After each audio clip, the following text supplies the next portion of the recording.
Hey guys, welcome back to Clockwork Noodles for another breakdown of Spy X Family Core 2, episode number 11. There is just one episode now before the end of the season. I'm actually compiling my notes to give you my top 3, which comes in the form of my end of season review. And I'm also compiling my review of Winter 2023. Something I'm noticing about the next season coming up, Winter 2023 seems to be the season of rom-com, romance. There's some other stuff in there, but there is a lot of romance coming our way. So I don't know what the anime world is trying to tell us, but it's going to be a very interesting next season. So make sure you guys are subscribed. I will be bringing my review of 2023 first, and then I'm going to be bringing out my top 3 because I need to make sure every single anime has finished airing before I decide to crown my top 3, because it just wouldn't be fair. And we all know that one episode can sometimes make and break a whole anime. I need to get all the information before I give you a top 3 list. Without further ado, let's wrap up this week's episode.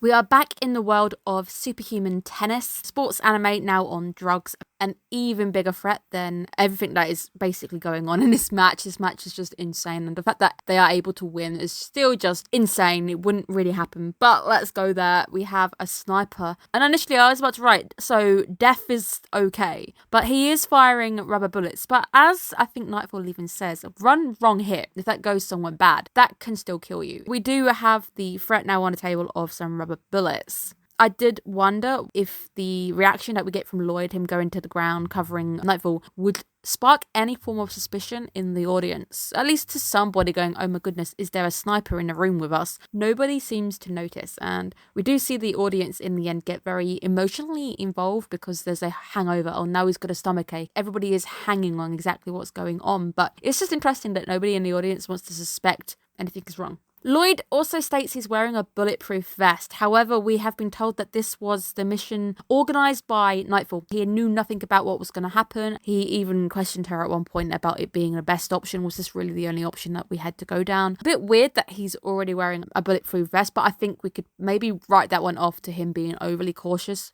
and maybe he always wears a bulletproof vest. Maybe, but it is a absolute absurd match. It goes beyond levels of superhuman. We've got a sniper, we've got the floor moving, we've got floor teams firing bullets also at them, we've got the net going up and down whenever they decide they want it to, we've got the floor now going crazy, yet somehow we do still get a victory. I still wonder if them doing well is going to spark any kind of suspicion, because people are going to wonder who the hell these two are. And it's very obvious from the way that they're playing, they're not just members of the public. There's no way anybody in that room now thinks that these two ordinary couple, they are a member of the public. They're just an ordinary lovey-dovey couple who go home now and put a kettle on. There's no way they think that they're normal people.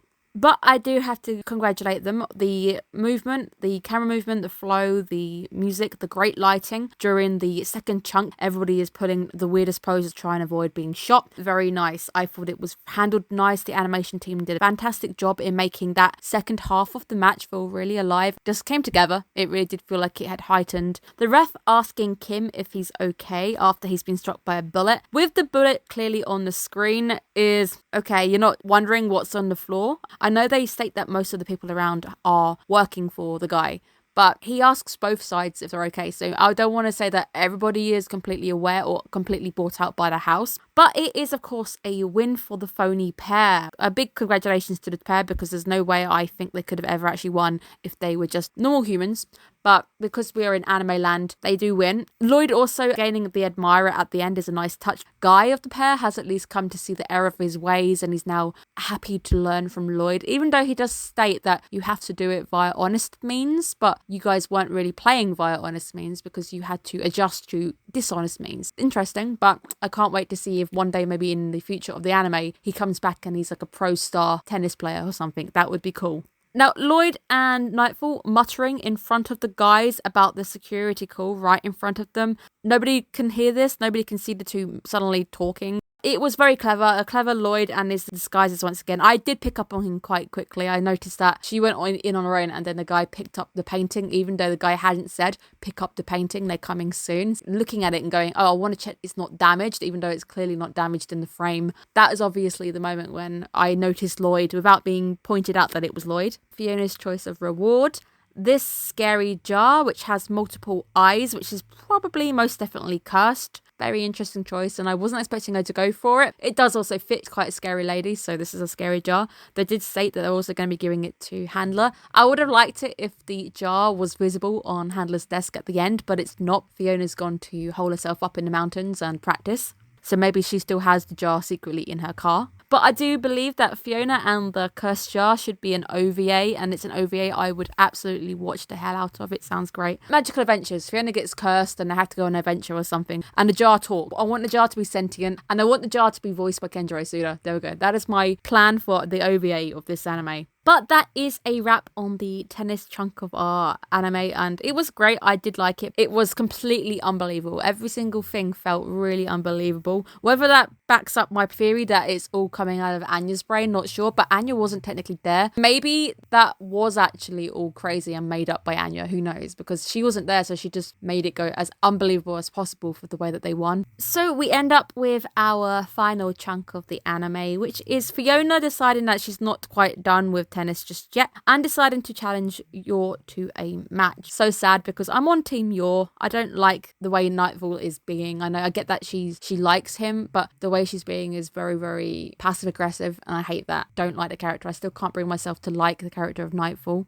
But I am very proud that Yor doesn't back down at any point. I am very proud of her. You can see she doesn't want to play, but she also knows that it's rude, feels pressured not to say, actually, no, I don't want to play right now. Even Lloyd does give her the option to back out, but she doesn't take it. So I am very proud of her. But yeah, the match between the two doesn't really kick off or go anywhere. But let's just say that is one way of just shattering someone's dreams and hopes. You're destroying the ball and it falling into bits and dissecting it. That was a really cool action. Nice animation on that one there. It was a thing of beauty seeing that ball hit the sound barrier, break the sound barrier, light up like a complete little miniature sun. I was really expecting her to return it and then be like Hadouken, and it didn't happen. It was a fun way of seeing her reality come crashing down and realizing that actually no, you should probably think before you challenge someone. And I'm very happy that Yor was able to hold her own, but I also question whether she would be able to hold her own against Fiona. The tennis racket, rest in peace, didn't stand a chance. The realization again that it was all for nothing. A few episodes this season have resulted in them going, oh, by the way, it wasn't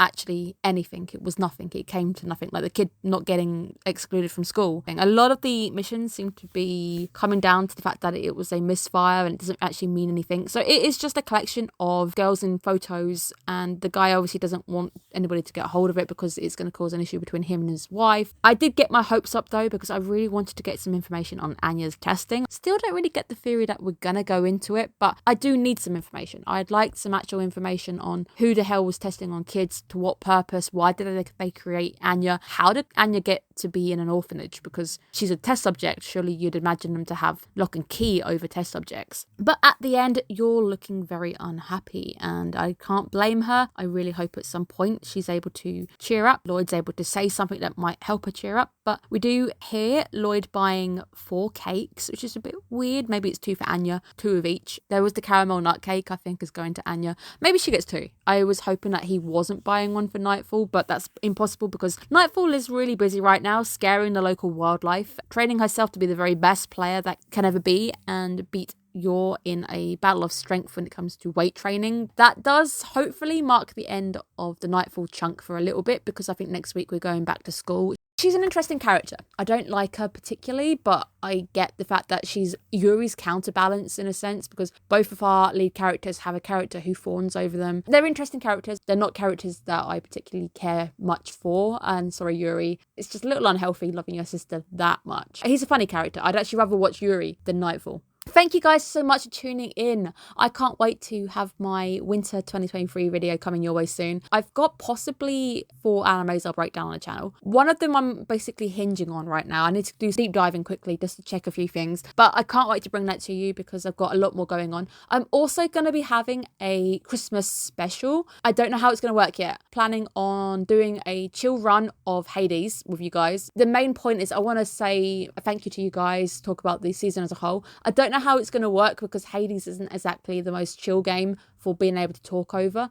I'll try it. If it doesn't work out, we'll go back to GeoGuessr, because we used to do GeoGuessr videos during the breaks and you guys actually did really like them, and it was a great chance for me to talk to you guys as a whole with anime there, but not really the forefront. So I was able to talk to everybody on the channel, as opposed to I talk to a few of you per video, because it depends on what you're watching. We'll see how it goes. Maybe I'm bringing Hades to you guys. I might do like a 40-minute video. I'll play a few runs because I am god awful at Hades. I've done 40 hours and I haven't escaped once. I keep getting beaten by the second phase of Hades himself. So at least I'm getting beaten by the final boss. It's going to be a chance for me to talk about the anime season as a whole, how I think it's gone, how the channel is going, and just general things, and enjoying the game that is Hades. I do like Hades. I just wish I was better at it. I want to see more. I want to further the plot, but I can't. And they just announced Hades 2. So I'm not going to be playing that one yet until I can finish the first one. Let me see how it goes. I'm going to try recording it. If it goes really bad and I can't talk anime because it's too stressful, maybe just release Hades separately and then bring the GeoGuessr game to you guys, because